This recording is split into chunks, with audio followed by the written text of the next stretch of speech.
हरियाली तीज की व्रत कथा एक पौराणिक कथाओं में से एक है।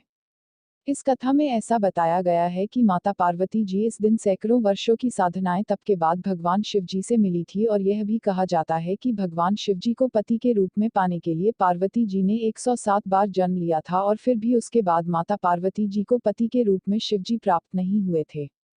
फिर जब पार्वती जी का 108वां जन्म हिमालय राज जी के घर पार्वती जी ने पुनर्जन्म लिया था।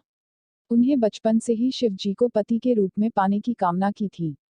काफी समय बीत जाने के बाद एक दिन नारद मुनि राजा हिमालय जी से मिलने गए। नारद मुनि ने राजा हिमालय जी को माता पार्वती जी की शादी के लिए विष्णु जी का नाम सुझाया। राजा हिमालय जी को बात बहुत ही अच्छी लगी।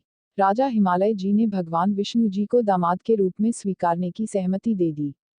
ये बात जब माता पार्वती को पता चली कि उनकी शादी विष्णु जी से तय कर दिया गई है तो वह बहुत दुखी हुई और फिर वह शिव जी को पाने के लिए एकांत जंगल में चली गई। फिर वह उन्होंने रेत से एक शिवलिंग बना दिया और फिर शिव जी की आराधना या तप करने लगी, जिससे फिर शिव जी बहुत खुश हो गए और माता पार्वती जी की मनोकामना पूरी कर दी।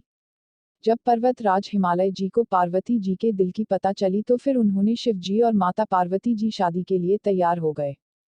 जभी से शिव जी माता पार्वती जी को पति के रूप में मिल सके तभी से तीज का व्रत शुरू हो गया।